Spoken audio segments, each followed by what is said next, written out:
January 29th, 1945. 2:47 p.m. Holzheim, Belgium. First Sergeant Leonard Funk steps around the corner of a farmhouse and freezes. 90 German soldiers are standing in front of him. About half already have weapons in their hands. The rest are grabbing rifles from a pile on the ground. Nearby, 4 American GIs kneel in the snow, hands locked behind their heads. These Germans were prisoners just 20 minutes earlier. Funk's company had captured nearly 80 of them during the assault on the village. With manpower stretched thin, only 4 Americans were left to guard them. Now the prisoners are free, armed, and forming up to attack Company C from behind. A German officer strides forward, rams an MP-40 submachine gun into Funk's stomach, and shouts angrily in German. Funk doesn't understand a word. Neither do the other Americans. The officer yells again, louder this time, his face flushing red with fury. Funk glances at the ring of German soldiers, then at his 4 captured men, then down at the gun pressed into his gut, and he starts laughing. The German officer hesitates, baffled. Then his expression hardens into rage. He screams again. Funk laughs even harder. What happens next is over in less than a minute. 21 German soldiers will be killed. The rest will drop their weapons and surrender. And Leonard Funk will receive the Medal of Honor for one of the most audacious acts of combat in World War II. All because he couldn't stop laughing. Leonard Alfred Funk Jr. was born on August 27, 1916, in Braddock Township, Pennsylvania, a steel town along the Monongahela River, 8 miles east of Pittsburgh. Smokestacks and foundries dominated the skyline. He grew up fast. Responsibility came early. By the time he finished high school in 1934, he had already spent years helping raise his younger brother. The Great Depression was in its 5th brutal year. Work was scarce. College was an option. In June 1941, with war already consuming Europe and Asia, Congress expanded the draft. Funk's number was called. He reported to the induction center in Wilkinsburg, Pennsylvania. He was 24 years old, 5'5", 140 pounds. The Army physical examiner likely took one look at him and thought, clerical work. They're wrong. Funk volunteers for the paratroopers. In 1941, American airborne forces are barely more than an experiment. The idea is radical, jumping out of functioning aircraft, landing deep behind enemy lines, fighting while surrounded. To most soldiers, it sounds like a fast way to die. The men who volunteer are different. They have to be. Airborne training is built to destroy you. 5 relentless weeks of running, vaulting, climbing, crashing the ground, and savage physical conditioning. Nearly half the candidates don't make it through. Those who do face the jump towers. Then the planes. The first time you step out of AC, 47 at 1,200 feet, every instinct screams at you to grab the door and refuse to let go. The ground feels impossibly far away. Wind slams into your face. Your parachute is nothing but canvas, cord, and belief. Funk earns his jump wings. He's assigned to Company C, 1st Battalion, 508th Parachute Infantry Regiment at Camp Blanding, Florida. In late 1943, the 508 ships out for England. They joined the 82nd Airborne Division. The All-Americans, hardened veterans of Sicily and Italy. These men have already jumped into combat. They've already killed. They've already buried friends. Funk is the newcomer. At 27 years old, he's considered old by airborne standards. Most of the men around him are barely 20. But Funk has what they don't. Maturity, calm under pressure, and a steady confidence that makes others trust him when things go bad. By D-Day, he's a squad leader. Over time, he'll serve as acting company executive officer. But first, he has to live through Normandy. June 6, 1944, 1:30 a.m. The sea, 47 Skitran shutters as anti-aircraft fire detonates around it. Funk stands in the stick. The line of paratroopers waiting to jump. 60 pounds of gear weigh down his body. An M1A1 Thompson submachine gun, ammunition, grenades, rations, medical supplies. The aircraft is flying at just 400 feet. Far too low for a safe jump. But the pilots can't climb. German flak fills the sky. trace a round streak through the darkness like furious fireflies. Shrapnel rattles against the fuselage. Every man can hear it. The Normandy invasion will send 13,000 paratroopers from the 82nd and 101st Airborne Divisions into the night, and Funk is about to step into it. Their mission is clear. Land inland from the beaches, seize bridges and road junctions, and block German reinforcements from reaching the coast. Almost nothing works as planned. The green light snaps on. Funk jumps. The blast from the propellers slams into him like a freight train. Then the parachute opens, and everything goes silent.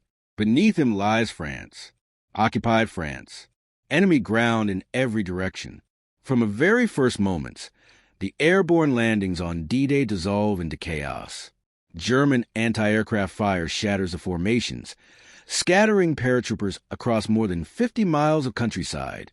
Some land in flooded fields and drown under the crushing weight of their gear. Others drop directly into German encampments and are killed before they can even cut themselves free. Funk hits the ground hard, and his ankle twists violently on impact, badly sprained, possibly broken. Pain explodes up his leg. For the next 2 weeks, every step will hurt, but he can still move. He can still fight. And that's enough. He gathers his parachute, buries it, and moves out. He's 40 miles from his intended drop zone. 40 miles deep inside German-controlled territory, alone in the dark. Within hours, he begins collecting strays. Paratroopers from different units, different companies, different regiments. Eventually, there are 18 of them, all disoriented, all looking for direction. Funk provides it. For 10 days, he leads them through enemy-held France, traveling by night, hiding during the day, fighting only when they must. Despite his injured ankle, Funk insists on walking point, taking the most dangerous position to shield his men. On June 17th, they reach Allied lines. Every man makes it, not a single casualty. 10 days behind enemy lines. 40 miles through occupied France. And Leonard Funk brings them all back alive. The Army awards him the Silver Star, the third highest decoration for combat valor. He also receives a Bronze Star for meritorious service and his first Purple Heart, and he's nowhere near finished. September 17th, 1944. Holland, Operation Market Garden begins, the largest airborne operation ever attempted. 35,000 paratroopers drop into the Netherlands, tasked with capturing a chain of bridges across the Rhine. British, American, and Polish airborne units drop together. If the plan succeeds, Allied troops could be inside Germany by Christmas. Field Marshal Montgomery's strategy is bold, perhaps dangerously so. Paratroopers must seize and hold 7 bridges spread across 64 miles of Dutch territory.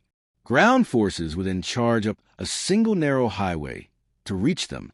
The entire operation hinges on speed, surprise, and flawless execution. None of those conditions are met. The British 1st Airborne Division lands at Arnhem, the most distant bridge. Instead of light resistance, they run straight into SS Panzer divisions that were never supposed to be there. For 9 brutal days, they fight street by street. When it's over, only about 2,000 of the original 10,000 escape. A bridge too far becomes a permanent warning etched into military history. But Leonard Funk doesn't see the grand failure. He knows only his orders. Support the landings. Secure the drop zones. Kill the enemy. After landing, his company takes its assigned objective without incident. Routine airborne work. The 508th is operating near Nijmegen, helping seize bridges to clear the way for advancing ground forces. Then Funk spots something that shouldn't be happening. 3 German 20mm flak guns are firing into the sky, targeting incoming Allied gliders. Those gliders carry reinforcements, jeeps, artillery, ammunition, medical supplies. If the guns keep firing, hundreds of men will be killed before they ever touch down. The gun position is entrenched on high ground near Wegel. Roughly 20 German soldiers man the site, sandbagged emplacements, camouflage, overlapping fields of fire. Funk is 3 men. Standard doctrine says attacking a fortified position requires at least a 3-to-1 numerical advantage. Funk faces a reverse, outnumbered nearly 7-to-1. He attacks anyway. Leading from the front, Funk and his three-man patrol charge the position. They eliminate the security troops, overrun the gun pits, and destroy all three weapons along with their crews. 20 Germans, 3 Americans. The guns fall silent. The gliders land safely. For this action, Funk is awarded the Distinguished Service Cross, the second highest decoration for valor in the U.S. Army, just below the Medal of Honor. By now, Leonard Funk holds both a Silver Star and a Distinguished Service Cross, two of the rarest and most respected combat awards in American military history. For most soldiers, earning even one such decoration marks them as heroes for the rest of their lives. Leonard Funk still isn't finished. December 16, 1944. Germany launches its final, desperate gamble. 3 armies surge forward, around 400,000 men, supported by 1,400 tanks and nearly 1,900 artillery pieces. They smash into American positions in the Ardennes forest, driving west toward the vital port of Antwerp. Hitler's plan borders on madness, and for a moment, it nearly succeeds. The goal is everything at once. Split the Allied armies, seize Antwerp, and force a negotiated peace in the west so Germany can turn its full strength against the Soviet Union in the east. For American forces, it's a nightmare scenario. The attack slams into lightly defended sectors held by inexperienced troops and exhausted veterans pulled off the line for rest. Entire units collapse. Thousands of soldiers are captured. The German breakthrough pushes 50 miles deep into Allied territory, creating a massive salient in the front. History will name it the Battle of the Bulge, the largest battle the U.S. Army will fight in World War II. Before it ends, nearly 89,000 Americans will become casualties. The weather is merciless. Snow and ice blanket the forest. Temperatures plunge to 5 degrees below zero. Men freeze in their foxholes. Weapons seize up. Engines refuse to turn over. The cold becomes as lethal as the enemy. Then comes Normandy. December 17, 1944. Just one day into the offensive, a convoy from the 285th Field Artillery Observation Battalion moves near the Bognes crossroads. There, they collide with the lead elements of Camp Grubpaper, an elite SS armored battle group. The Americans are rear area troops, artillery observers and radio operators, unequipped to fight tanks and mechanized infantry. After a brief clash, 113 Americans surrender. They're marched into a farmer's field near the crossroads. Hands raised, weapons taken, prisoners of war. Then the SS opens fire. Machine guns, pistols, rifles. The Germans mow them down like livestock. Those who try to flee are cut down. Wounded men on the ground are executed with shots to the head. 84 Americans die in that snow-covered field. A handful survive by pretending to be dead. They lie motionless for hours, bodies around them, snow soaking their clothes. German boots pass nearby. German voices laugh. When night finally falls, 43 survivors crawl away and make it back to American lines. The word spreads quickly through the American ranks. Within hours, it's clear, the Germans are executing prisoners. Normandy changes everything. Before this, the war in Europe had rules, not written down but understood. When a position was hopeless, soldiers surrendered. Prisoners were generally treated under the Geneva Convention. There was a grim, professional code between enemies. After Normandy, that code collapses. American soldiers swear they will never surrender to the SS. Some units quietly pass the message down the line. No SS prisoners. When Leonard Funk hears what happened, something inside him hardens. He has already seen more than most. Normandy, Holland. Friends die in fields and forests across Europe. But this is different. This isn't combat. It's murder. Men who surrendered in good faith were executed in cold blood. Funk makes a decision that will not change. He will never surrender to Germans, no matter the cost. That choice will matter very soon. January 29, 1945. The Ardennes. The German offensive has been smashed. Now the Allies are driving east. Company C, 508th Parachute Infantry, receives orders to seize the Belgian village of Holzheim. There's a problem. Company C is badly understrength. The executive officer, the second in command, has been killed. There aren't enough men for a proper assault. Leonard Funk is now the acting executive officer.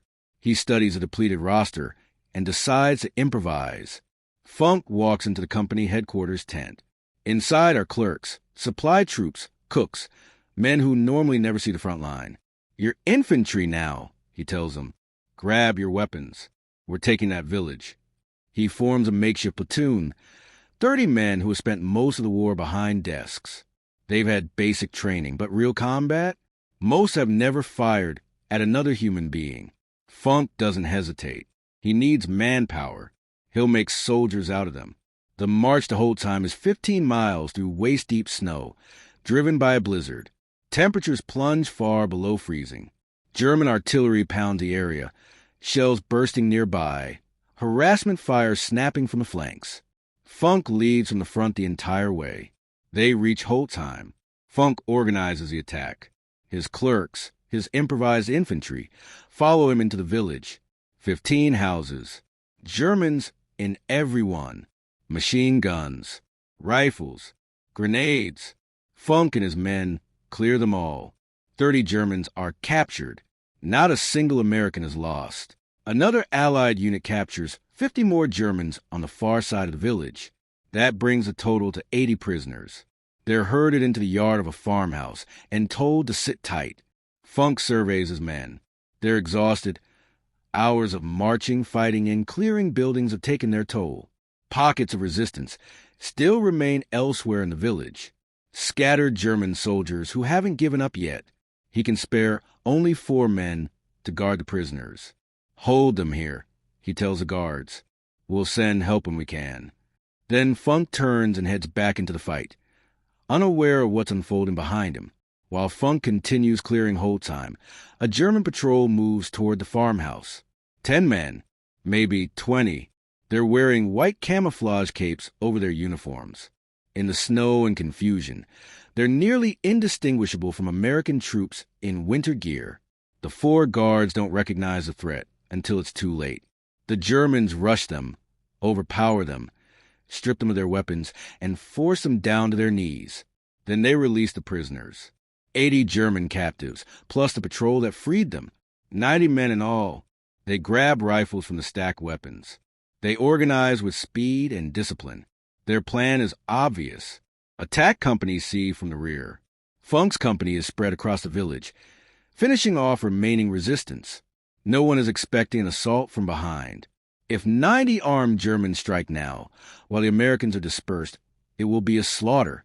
The German officer in command, likely a lieutenant or captain, steps in to take control.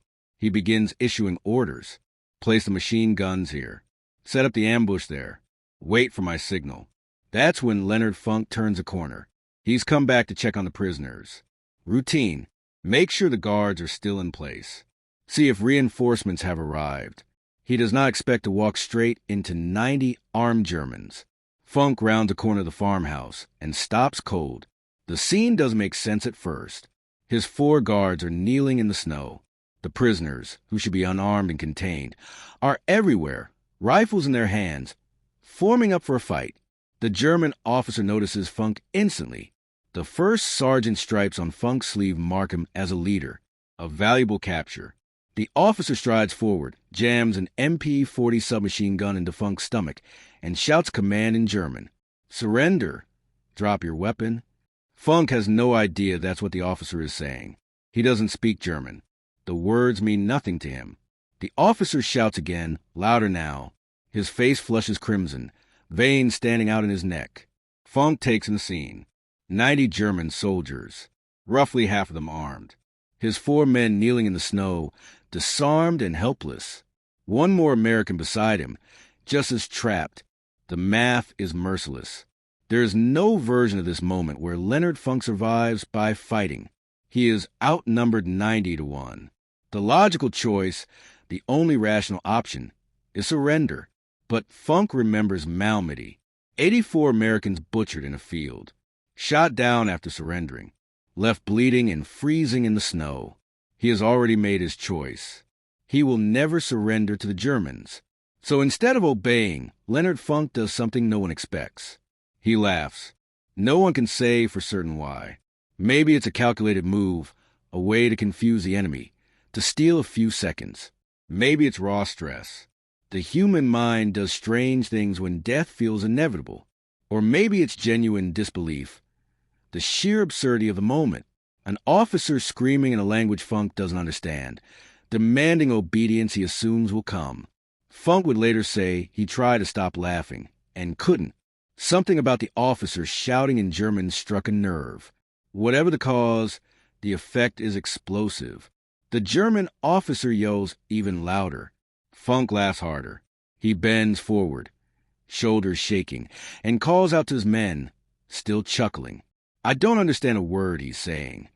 A few of the German soldiers begin to laugh as well. The moment turns surreal. The officer's face darkens, turning nearly purple with fury. And this American, gun pressed into his stomach, won't stop laughing. The officer is completely disoriented. This isn't how prisoners act. They beg. They plead. They comply. They don't stand there laughing while a submachine gun is jammed into their gut. For a handful of critical seconds, the officer hesitates. He doesn't know what to do. Leonard Funk uses those seconds. Still appearing to laugh, Funk slowly raises his hand toward his Thompson submachine gun. It hangs from his shoulder in the standard paratrooper carry. The German officer watches and misunderstands. Good. The American is finally surrendering his weapon. Funk's hand closes around the grip of the Thompson. He begins to slip the sling from his shoulder, slowly, deliberately. The German officer eases just a little. Another prisoner. Another prize. Then Funk explodes into motion. In a single fluid movement, faster than conscious thought, he swings the Thompson down, snaps the muzzle into alignment, and pulls the trigger. The M1A1 Thompson hammers out .45 ACP rounds at roughly 600 per minute. At this distance, each impact lands with crushing force. These rounds don't merely injure, they obliterate. The first burst tears into the German officer's chest. Nearly 30 rounds in under 3 seconds. The officer is dead before his body hits the snow. Funk doesn't pause. He can't. The instant he fires that first shot, the choice is made. There's no retreat, no surrender. It's kill everyone in front of him, or die where he stands. He pivots, still firing. The Thompson sweeps a brutal arc across the closest Germans. Men scream. Bodies collapse. Blood splashes across the white snow. Empty brass flies through the air, steaming in the frozen cold. The magazine runs empty. 30 rounds gone in seconds. This is a razor's edge. A trained man can reload a Thompson in about 2 seconds. In a firefight, 2 seconds is an eternity. 2 seconds is long enough for 90 enemies to cut down one man. Funk rips out the empty magazine, slams home a fresh one, racks the bolt, and keeps firing. The entire reload takes less than a heartbeat. Pure muscle memory. Years of training compressed into a single violent motion. At the same time, Funk is shouting at his men. Grab their weapons. Grab their weapons. The 4 guards, still half kneeling in the snow, lunge for rifles dropped by the dead Germans. Moments ago, they were captives. Now they're fighting for survival. The Germans are in total disarray. Their officer is dead. The American who was laughing seconds earlier is now slaughtering them. No one has issued orders. No one knows what's happening. Some fire back. Bullets crack past Funk's head. One round cuts down the American standing beside him. Funk keeps moving, keeps shooting, keeps killing. His guards have guns now. They're firing too. The Germans are trapped in a crossfire they never anticipated. It takes less than a minute. 21 German soldiers lie dead in the snow. 24 more are wounded. The rest, over 40 men, throw down their weapons and raise their hands. The prisoners are prisoners again. Leonard Funk stands amid the wreckage, smoke curling from the barrel of his Thompson, bodies scattered around him. He looks at his men and says, "That was the stupidest thing I've ever seen." What follows is almost strangely quiet. Company C finishes securing Holzheim. The German prisoners, though still alive, are escorted to the rear, this time under far heavier guard. Funk files his report with his commanding officer. On paper, it's just another firefight, another violent moment in a long war. But the story doesn't stay contained. It moves through the regiment, then the division, then the entire 82nd Airborne, the sergeant who laughed in the face of 90 Germans and cut them down with a Tommy gun. When the recommendation for the Medal of Honor reaches Washington, there is no debate. What Leonard Funk did at Holzheim is unquestionable. Outnumbered 90-1, an enemy weapon jammed into his stomach, and instead of surrendering, he attacked. The official citation states that a German officer ordered him to surrender while pressing a machine pistol into his abdomen. Though vastly outnumbered and facing near certain death, First Sergeant Funk appeared to comply, slowly removing his submachine gun from his shoulder. Then, in a flash of motion, brought the muzzle to bear and riddled the officer. He immediately turned his fire on the remaining Germans while shouting to his fellow Americans to seize the enemy's weapons. September 5, 1945. The White House. President Harry S. Truman places a Medal of Honor around Leonard Funk's neck. "I would rather have this medal," Truman says, "than be President of the United States." Now tally the record. The Medal of Honor for Holzheim, the Distinguished Service Cross for destroying the anti-aircraft guns in Holland, the Silver Star for leading 18 men 40 miles through enemy-held Normandy, a Bronze Star for meritorious service, 3 Purple Hearts for 3 separate wounds, each time returning to the fight. Add to that the Croix de Guerre from France, the Order of Leopold from Belgium, and the Military Order of William from the Netherlands, their equivalent of the Victoria Cross. Leonard Funk becomes the most decorated paratrooper of World War II. 5 feet 5 inches tall, 140 pounds. A former store clerk who became a legend. The war ends. Funk goes home. He doesn't write a memoir. He doesn't go on speaking tours. He doesn't turn his Medal of Honor into a career, a brand, or a political platform. He never cashes in on his fame. He returns to Pennsylvania and takes a job with the Veterans Administration. And that's how Leonard Funk lives the rest of his life. Quietly. The VA, the vast federal institution tasked with caring for America's former soldiers, helping veterans navigate endless paperwork, processing disability claims, cutting through layers of bureaucracy for men who had given everything and now needed help receiving what they were promised. It's the same kind of work Funk did before the war. Quiet, uncelebrated, essential. For 27 years, Leonard Funk sits behind a desk and helps other veterans. He moves steadily up the ladder, eventually becoming a division chief at the Pittsburgh Regional Office. The pay is solid. The hours are predictable. A pension waits at the end of the road. His wife, Gertrude, stays by his side through it all. They raise 2 daughters. They settle in McKeesport, Pennsylvania, a working-class neighborhood in a working-class town, not far from where Funk grew up. The medals are there somewhere.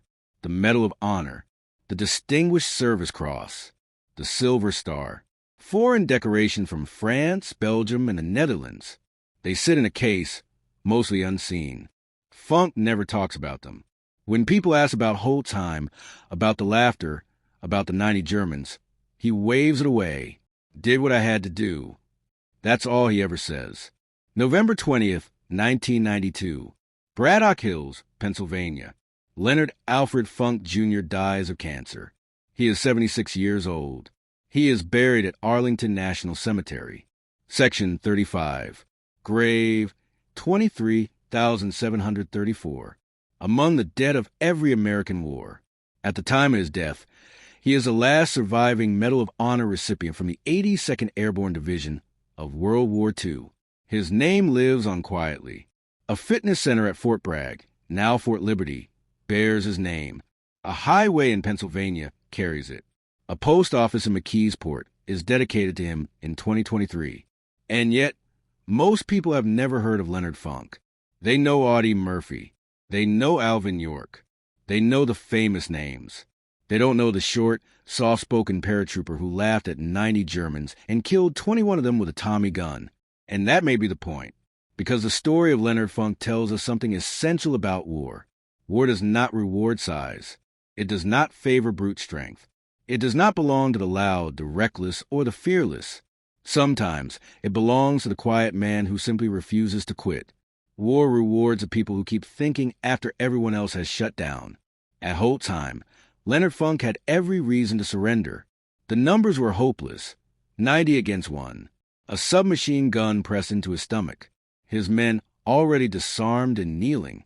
Any reasonable person would have given up, but Funk wasn't calculating odds. He was remembering Normandy. 84 Americans executed in a field.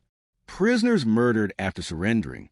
He was thinking about his men, the 4 guards on their knees, the soldiers spread throughout the village who would be slaughtered from behind if those Germans broke free. So he laughed. Maybe it was intentional. Maybe it was stress. Maybe the situation was so absurd his mind snapped in that direction. Whatever the reason, the laughter shattered the moment. It knocked everyone off balance. And while the German officer hesitated, while certainty collapsed into confusion, Leonard Funk acted. 60 seconds later, he was standing alive in a field of bodies, alive in a moment where survival should have been impossible. There's a line often attributed to President Harry Truman about the Medal of Honor. I would rather have this medal than be President of the United States. He said it to Leonard Funk. September 5th, 1945. The White House Rose Garden. Think about that. The most powerful man on earth. The leader who had just brought World War II to an end. The architect of a new global order. Standing in front of a 5'5" former store clerk. And recognizing greatness when he saw it. A former store clerk from Pennsylvania. And telling him, in effect, I'd rather trade places with you. Because what Truman grasped, what anyone who has ever read a Medal of Honor citation understands, is that courage has nothing to do with height, muscle, or even training. Courage is revealed in the moment when a weapon is pressed into your gut. When 90 men are staring at you, and every one of them wants you dead.